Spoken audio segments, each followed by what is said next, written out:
Welcome to Rave and Rant, where we praise the praiseworthy and roast the rest. Each episode, we dive into reviews and tips on businesses, health, products, and services that matter to you. Now, let's meet our dynamic hosts. Julian, a seasoned entrepreneur and tech enthusiast who keeps you ahead of the curve. And Olivia, our health and wellness expert with unfiltered takes on the latest trends. Together, they'll help you navigate what's worth your time and what's not. So sit back, relax, and get ready for an episode packed with honest opinions and valuable insights. This is Rave and Rant.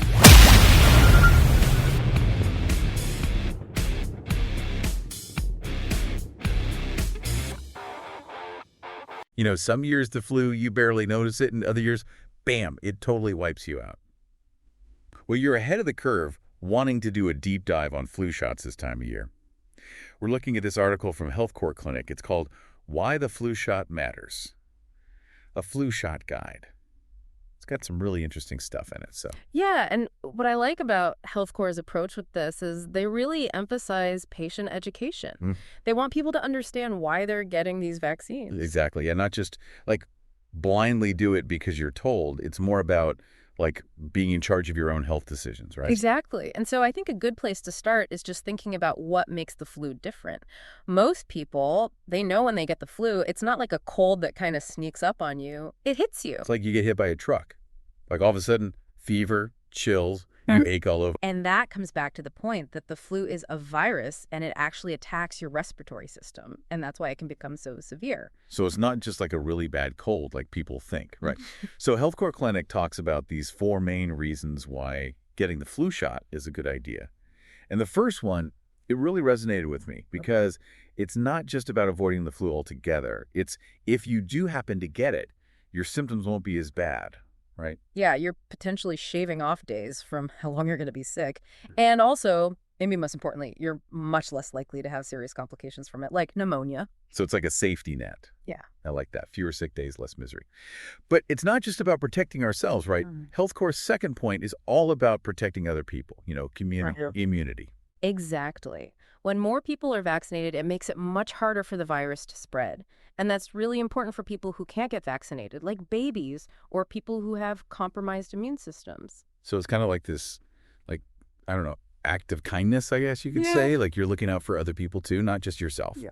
Okay, so the third reason, and this is a big one, especially if you have a busy life, Health Corps points out that if you get the flu shot, you're more likely to be able to stick to your normal routine. And this is a big deal. It's really inconvenient to miss work or school or anything you had planned because you're sick. So getting vaccinated can really help reduce the chances of that happening. Yeah, no more frantic reschedulings or missing out on fun stuff. And then the fourth thing Health Corps mentions is that pretty much everyone 6 months and older should get the flu shot. That's like everyone. The CDC is pretty serious about preventing the flu. I'm curious about, like, are there different types of flu shots? Yeah, there are actually a few different types, and they're designed to work best for different people. But the good news is there's pretty much an option for everyone. So, like, if you have any concerns, you should definitely talk to your doctor about it, and they can recommend what's best for you. I always like to ask my doctor about this kind of stuff, just to be sure. So it sounds like getting the flu shot is a pretty good idea. It's not just about you, it's about protecting everyone around you, too. Yeah, exactly. And like we were saying, it can really help you stay healthy and prevent you from getting really sick. So listeners, now that we've talked about why getting a flu shot is important, let's move on to some common myths about the flu shot and debunk those. Because I know there are a lot of misconceptions out there. So you ready to tackle some myths? Let's do it. Okay, so myth number 1, and I hear this one all the time. The flu shot gives you the flu. Yeah, that's a really common one. Can we just put that one to bed right now?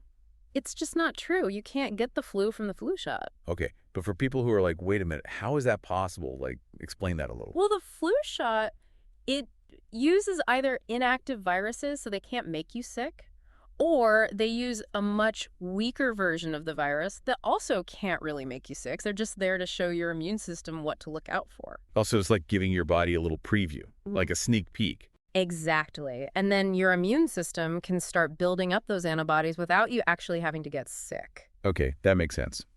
Okay, myth number 2. I can't get the flu shot because I'm allergic to eggs. I feel like I've heard this one forever. Yeah, that one's been around for a while. Is that still true? It's not really a concern anymore. Really? Yeah, they have new ways of making the flu shot now that don't use eggs. Interesting. So if you're worried about an egg allergy, definitely talk to your doctor. They can help you figure out which flu shot is right for you. Yeah, good point. Yeah. Okay, myth number 3. I only need to get the flu shot once and then I'm good. Oh, well, not exactly. Great. Because flu viruses, they change a lot.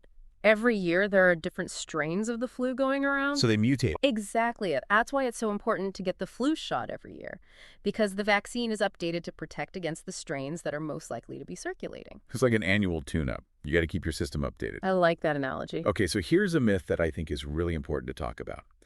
Pregnant women shouldn't get the flu shot.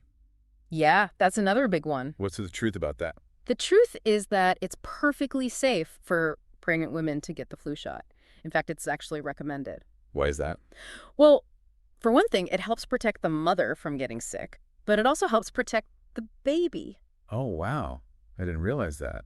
Yeah, when a pregnant woman gets the flu shot, her body creates antibodies that can be passed on to the baby. And those antibodies can help protect the baby from getting the flu after they're born. Wow, that's amazing. So it's like a 2-for-1 deal. Exactly. Okay, last myth, and I think this one's a biggie. The flu shot is only for kids and old people. Yeah, a lot of people think that. Like, if you're not, 5 or 85, you're good to go. Right. But that's not true, is it? No, not at all. So tell us why. Well, it's true that young kids and older adults are more likely to have serious complications from the flu. But anyone can get the flu, and anyone can get really sick from it. So you're saying even if you're young and healthy, you should still get the flu shot? Absolutely. It's the best way to protect yourself and everyone around you. So basically, age doesn't really matter when it comes to the flu. Exactly. It can affect anyone. So what you're saying is, don't be one of those people who thinks they're too young or too healthy to get the flu shot. Exactly. It's better to be safe than sorry. I totally agree. It's kind of like wearing a seatbelt. You might not ever need it, but it's always a good idea to have it just in case. I like that analogy.